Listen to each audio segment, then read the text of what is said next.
Bertie the bus was giving some visitors a tour of the island of Soda.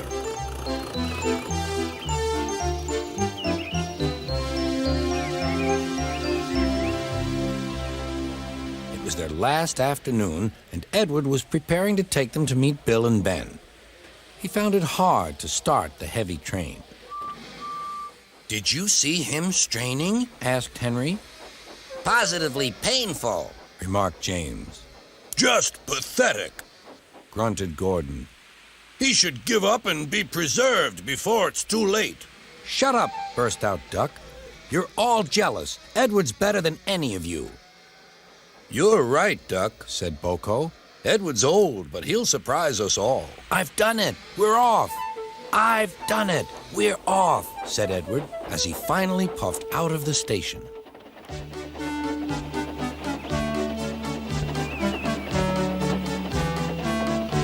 Bill and Ben were delighted to see the visitors. They loved being photographed. Later, they took the party to the China Clay Works in a brake van special.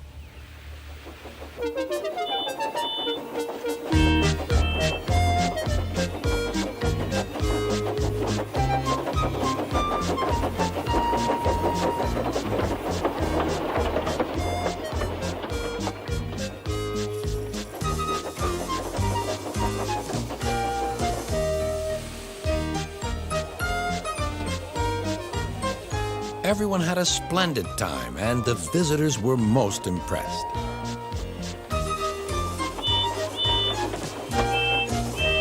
Then Edward took the visitors home.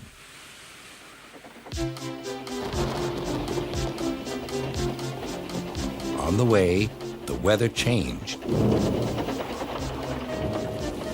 Wind and rain buffeted Edward. His sanding gear failed, and his fireman rode in front, dropping sand on the rails by hand. Suddenly, Edward's wheels slipped fiercely, and with a shrieking crack, something broke. The crew inspected the damage. Repairs took some time. One of your crank pins broke, Edward, said his driver. We've taken your side rods off. Now you're like an old-fashioned engine. Can you get these people home? They must start back tonight. I'll try, sir, promised Edward. Edward puffed and pulled his hardest, but his wheels kept slipping and he could not start the heavy train. The passengers were anxious. The driver, fireman, and conductor went along the train, making adjustments between the coaches.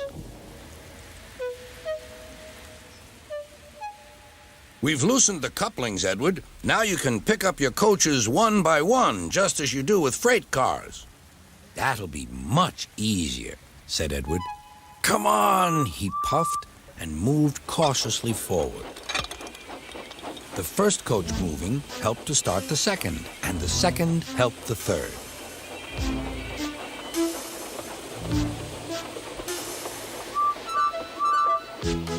I've done it! I've done it! Puffed Edward. Steady, boy, warned his driver. Well done, boy! You've got them! You've got them! And he listened happily to Edward's steady beat as he forged slowly but surely ahead.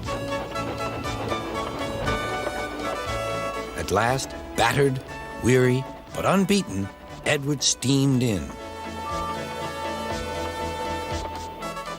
Henry was waiting for the visitors with the special train. Beep, beep! Sir Topham Hatt angrily pointed to the clock, but excited passengers cheered and thanked Edward, his driver, and fireman.